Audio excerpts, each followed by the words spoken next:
have like a bigger population too. And like more like a, What do you mean by that? like between like rural and like city lines. I mean, built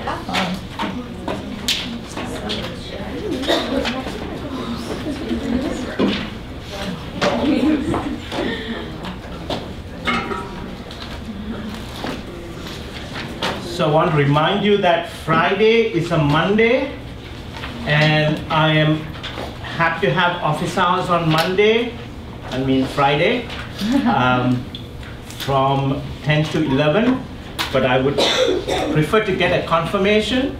If I'm not in my office, I'll be in my lab. Okay? Planning to have a review session on Tuesday of next week.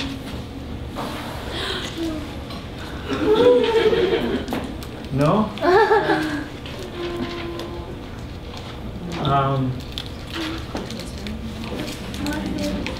Monday? Tuesday. No, Tuesday, yeah. Monday is a very difficult for me. Wednesday is too late. Tuesday. Tuesday's a good day.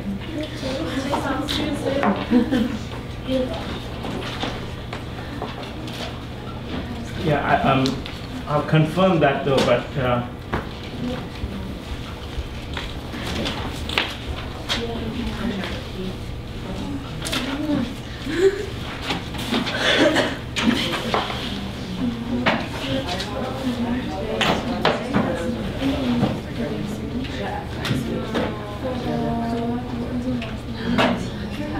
so today is the last lecture for the exam or test 3, and tomorrow we will review lectures 21 and 22.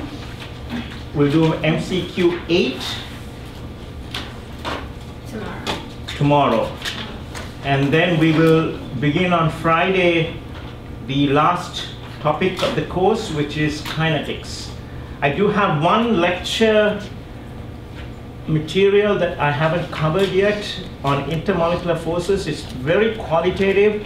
So what I'm thinking of doing is, for the last lecture, I'm not going to have a real lecture. I'm going to have you read the notes, and then we will do some practice questions during the last lecture. And then we have to set up a review time for the final exam. Is the final exam self-scheduled? No. Okay, I announced it at the beginning of the class, the semester. It's going to be on a Wednesday, is it? It's the first morning, first time slot. Really? Oh wow. So, and it's a Wednesday, am I correct? I think so. Is it on the syllabus?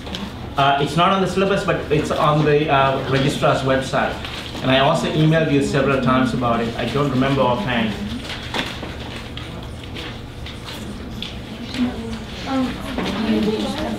Yes. What happens? I think I may possibly have another exam at that time. No, that's not possible. Okay. Then I have another exam very close to that. Why is this one not self-scheduled? Sorry? Why is this one not self-scheduled? I found it to be much easier to be at the exam while you're taking it. I had a bad experience of making a mistake on the final exam and then running from room to room throughout the entire science center looking for people who were actually not there. The registrar had made a mistake in terms of who was taking the exam at that particular time, the first time slot. They put in 2 names of people who were not taking the exam. I spent 15-20 minutes just sweating bullets trying to find these students, and they actually were not taking the exam at that time. So it's much easier for me to be there and answer each and every question that you might have, and there's no uncertainty about misunderstanding a question.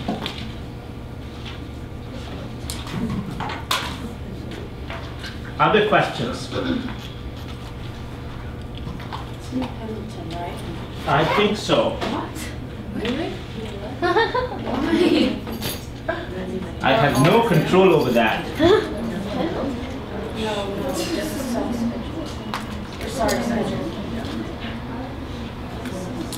All the ones are in the side center.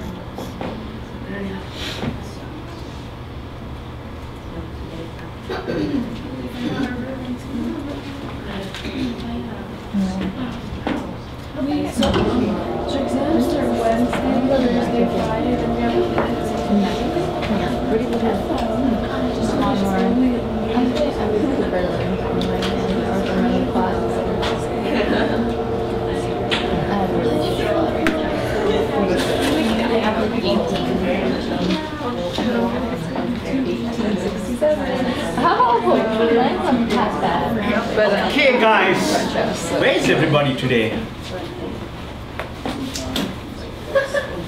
Maybe they got sick. They got what? Sick. Sick. A lot of people are sick. All right. Okay, so let's do some simulations here.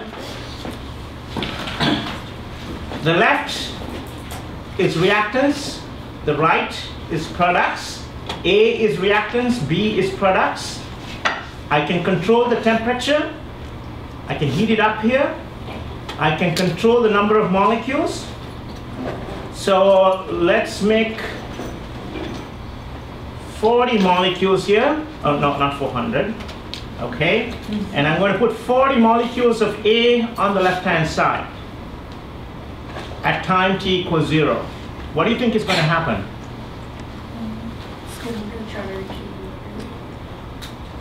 It's going to try to reach equilibrium. What does that mean, Rachel?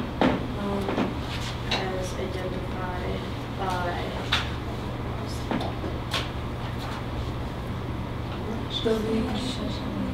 We haven't talked about that word yet. we talked about in lab. You talked about it in lab. Yeah. Oh. And then Chatelier's principle. Okay, but we don't have to invoke the Chatelier's principle yet. What would happen if I put 40 molecules on A? They're gonna start reacting. They're going to start reacting, and eventually, what do you think is going to happen at equilibrium? Both sides are going to be equal. Both sides will have the same amount of molecules doing the same exact thing. Okay.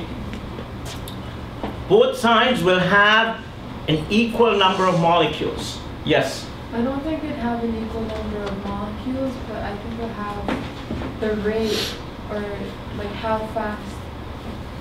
It's the rate that's equal, it's not the number of molecules. Absolutely right. The rate at equilibrium is going to be equal, but the number of molecules of A and B are not going to be equal. When will they be equal? Sorry, can you repeat that again, please? The rate of equilibrium. The rate of the forward reaction and the rate of the backward reaction are going to be equal at equilibrium. Not the number of molecules. Absolutely not. But under one very, very special condition, they will be equal. What is that very, very special condition? When K equals 1. Very good. If K is equal to 1, how would this diagram be different?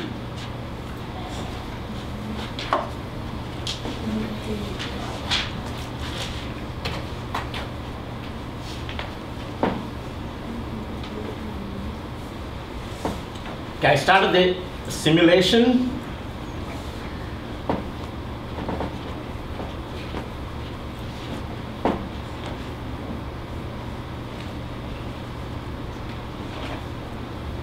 When would the number of molecules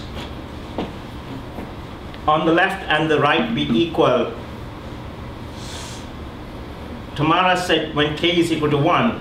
How would the diagram be different if K was equal to 1? Wouldn't they be Constant pressure. Or it would be a constant pressure between the reactants and the products.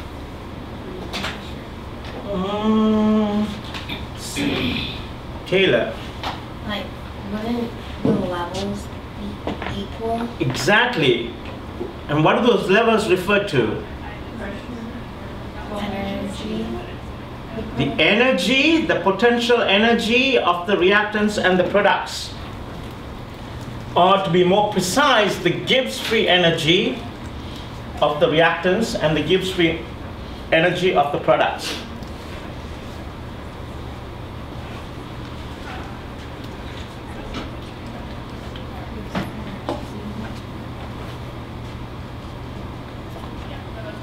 So you can see that the number of molecules is increasing onto the B side.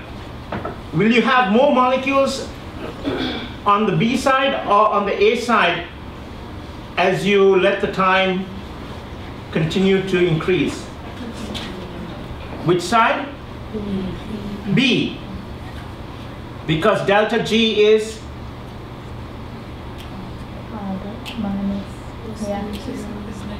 delta G naught here is negative. And therefore the equilibrium constant K is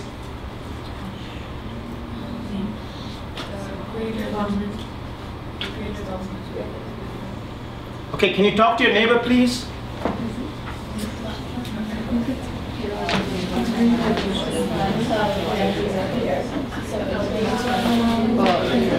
The product favorites. Product favorites.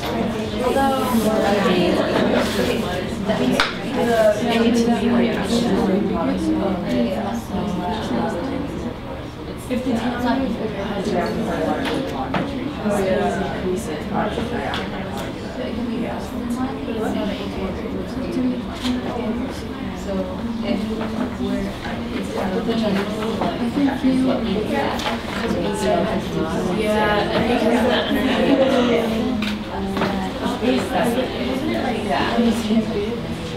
So delta G naught less than 0 means K is greater than 1. K is greater than 1. And it's getting there. B is 21, A is 19. But it's taken some time. But note the fact that there is still a forward and backward reaction going on. It's a dynamic equilibrium.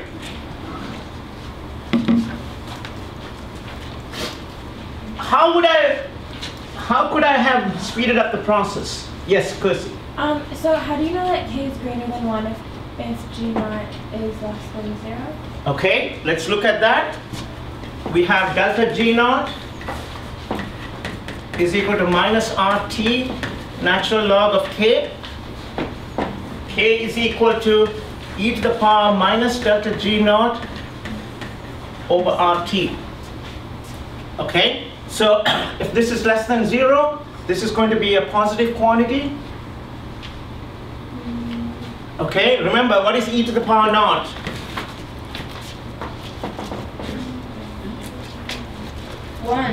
One. Right? Yeah. So if you have a positive quantity here, it's going to be greater than 1. Okay? Wait, that's just e to the power 0, right? If delta G naught is 0, then it's e to the power 0, and therefore K is equal to 1. Right?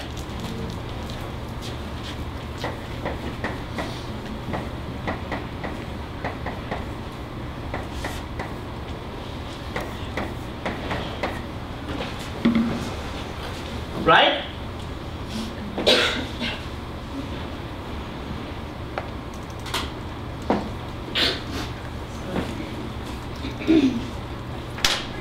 So it's, took about 5 minutes to reach equilibrium. What could I have done to speed up the process? Sorry? Increase the temperature. Can you also change pressure? the rate of the reaction, yes, it could depend on pressure, but the simplest explanation, simplest answer to this question would be to change the temperature. Okay, it would be difficult to consider pressure in this particular simulation. Supposing instead so I'm going to reset this. So I started off with 40 molecules. Okay, now supposing I start off with 40 molecules of B, and I increase the activation. Oh, I didn't want to say that, but that's okay. All right. So what's going to happen here?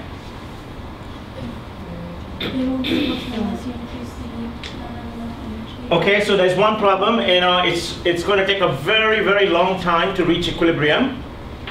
But at equilibrium, what's the ratio of the number of B molecules to A molecules? 40. At equilibrium, what will be the ratio of the number of B molecules to the number of A molecules? It will be greater than 1, and it will be the same value that I had when I put all 40 molecules on the left-hand side, assuming I haven't changed the temperature. Right? So I can have different starting points, but I always end up with an equilibrium constant which is the same as long as I don't change the temperature. Very, very simple simulation that goes to the heart of the concept of equilibrium.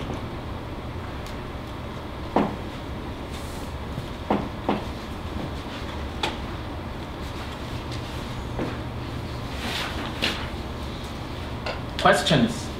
So that's only for like that reaction. It's true for any reaction. But like within the Sorry? So like it would only, the value of K would only be the same for the same reaction. Right, exactly.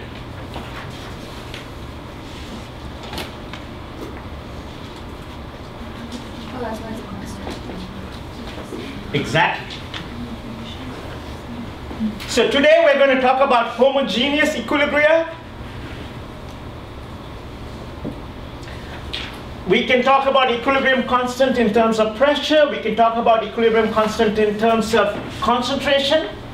Then you would have K sub C and K sub P. And the relation between the two is shown here, and we will look at that. One of the important conclusions we're going to come to is that solvents do not appear in equilibrium constant expressions. For heterogeneous equilibria, solids and pure liquids do not show up in equilibrium constant expressions. We'll see that when Q is less than K, the system proceeds from left to right. We'll see how to do equilibrium constant or equilibrium calculations. We'll set up what is called an ICE table.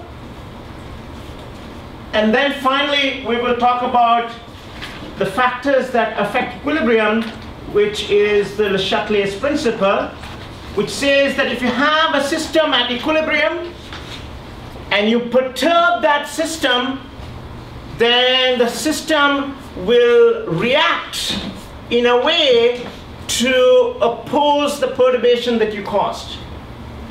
That's in essence Le Chatelier's principle. Okay, so here is an example that illustrates the concept of equilibrium for the reaction of N2 and H2 to produce ammonia.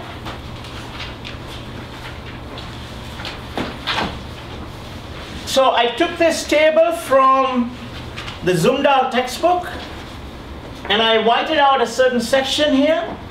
What is the part that I whited out? Units. The units.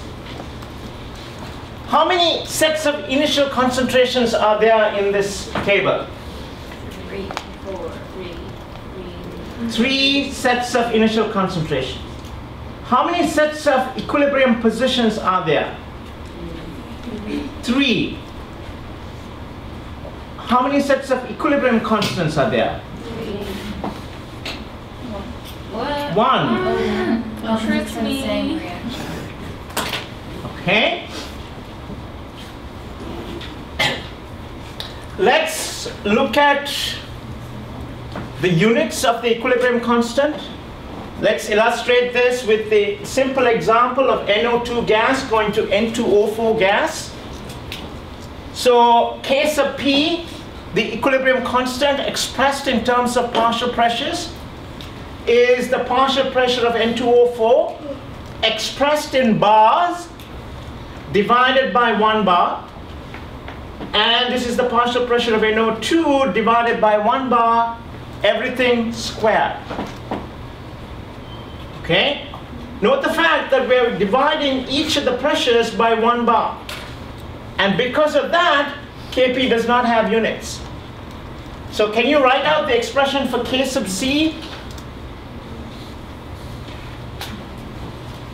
Wait, but then in this case, wouldn't you have like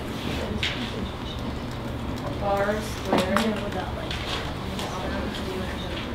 No, because PNO2 is in bar. So that bar and this bar will cancel. Welcome.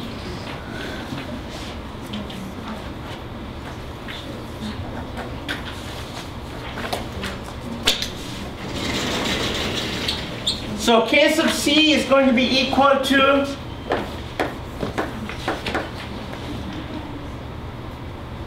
what's going to be in the numerator? Concentration of N2O4 divided by 1 mole per liter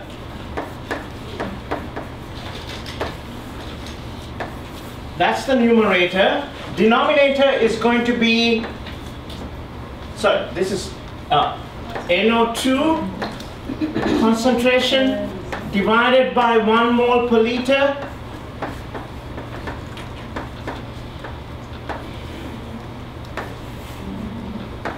and that's squared.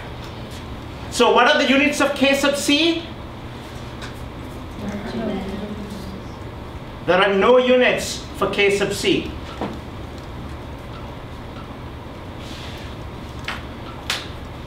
Are your larger parentheses, is that a concentration or is that a parentheses?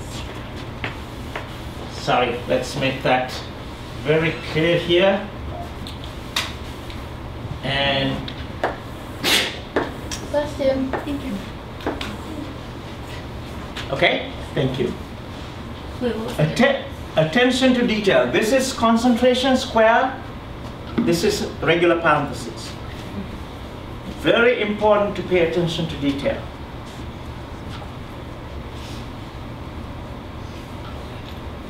All right, so let's look at a homogeneous equilibrium. Homogeneous, what does homogeneous mean? Same thing. It's the same phase, so either it's all liquids, all gases, or all solids.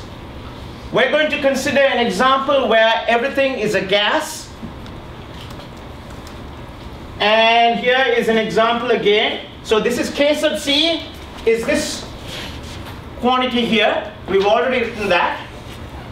K sub P, we already written before, and that's this quantity here. Now what we want to do is find out what is the relationship between K sub P and K sub C. Okay?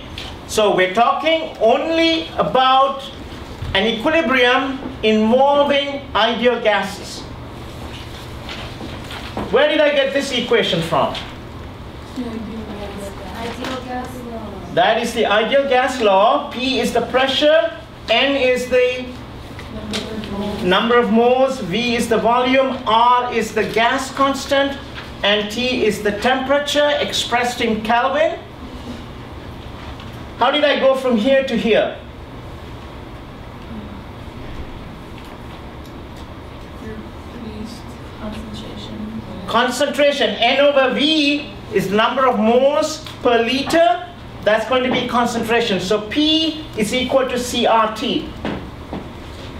So that's a general equation between the pressure and the concentration of an ideal gas.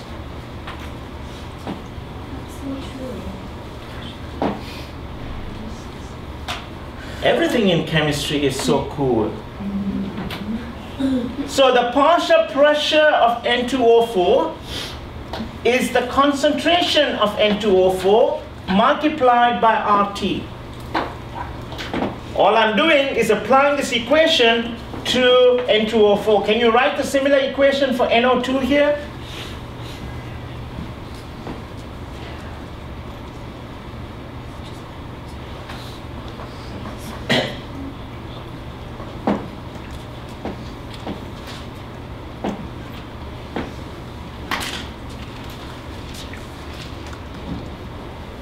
Okay, now I'm going to write the case of P.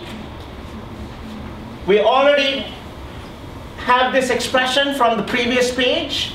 So now I'm going to substitute in these two expressions. And this is what I get. But Why is R squared T squared? because you have a P squared here. So this has to be squared. Okay? But this quantity here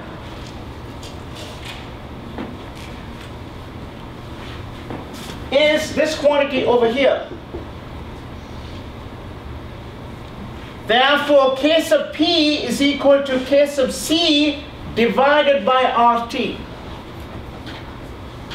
This is the relationship between K sub P and K sub C for this particular homogeneous reaction between NO2 and N2O4.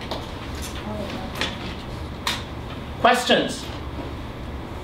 Can you just repeat that again, please? I said this is the relationship between K sub P and K sub C for this particular homogeneous reaction involving NO2 and N2O4.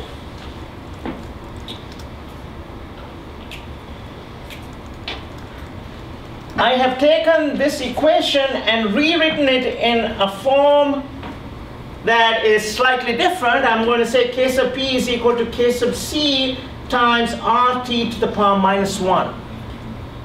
Minus 1 is coming from the fact that the number of molecules of product molecules minus the number of reactant molecules, 1 minus 2 is equal to minus 1. Because this RT is going to be raised to the number of product molecules, this RT is going to be raised to the power of reactant molecules. So in other words, the general relationship between K sub P and K sub C is RT to the power delta N, where delta N is the number of gaseous product molecules minus the number of gaseous reactant molecules. Question? Why is it squared? I'm still like, for like that equation, why is everything squared? Because this is squared here. And then that's because there's 2 moles. Right. There are 2 moles of the NO2. So Right. So that whatever number is attached, with whatever coefficient is going to be attached to the rest of it. Right. Okay. Remember, if you have A plus B going to C plus D, then K is equal to P sub C to the power C, P sub D to the power D, P sub A to the power A, and P sub B to the power B. This is K sub P. Okay, you have to raise it to the power which is equal to the stoichiometric coefficient. That 2 comes from the fact that there is a 2 in front of the NO2. That 2 goes into R squared T squared. Okay, so the general relationship between K sub P and K sub C is given by this expression. This is the expression that you will find in all the introductory chemistry textbooks. It works under a very special condition where you have the correct units for R. For this equation to work, R cannot be 8.314 joules per mole per Kelvin. If you want to use R as joules per mole per Kelvin, the correct equation is this equation here. Okay, where C naught is 1 mole per liter and P naught is 1 bar. I'm not going to emphasize the difference between these two equations and why there is this difference. This is something that you will learn in your first physical chemistry course, not next year, but the year after. But this is the correct equation. This is the equation that you find in all the introductory chemistry textbooks. But this equation works only when you use a special value for R. And all of that is explained in my notes. Okay? Yes? So I understand the squared part, but in just the P NO2, so would it be NO2 squared RT, or would it just be NO2 times RT? So this, what you're doing here is you're squaring this quantity here, right? Right. So this is going to be squared, this is squared, and this is squared. No, you mean the one below? Yeah. Oh, sorry, yeah. This is NO2 here, so this is going to be NO2 RT. Oh, okay, so it's not NO2. Square, if you square it, it's going to be NO2 squared, then the R squared and the T squared. Right? Yes, Neha. Like, why exactly are you seeking the relationship between KP and KP? So it's a general question that you would want to know. You know, if you're given the case of P, or supposing you're given the partial pressures of the reactants and products at equilibrium, and you're asked to calculate K sub C, okay, then you would first calculate K sub P and then go from K sub P to K sub C. Very good question. I should include that in my notes. Okay, let's look at another example. Let's look at a homogeneous equilibrium. Ionization of acetic acid in water. Here is acid. This is a weak acid. It does not completely dissociate into H+. In this case, I'm writing it as H3O+. This is the same as H+, essentially. So there is an equilibrium. So if we write the equilibrium constant, products over the reactants, but the concentration of water is very high and does not change. So the denominator has a value that is a constant. So quite often what we do is to incorporate that constant into the equilibrium constant expression and define a new equilibrium constant, K sub C, and say it is the product over the reactants, but we omit the solvent which is in excess, because the concentration of the solvent does not change appreciably during a chemical reaction because there is so much of the solvent. So we ignore the solvent when we write the equilibrium constant expression.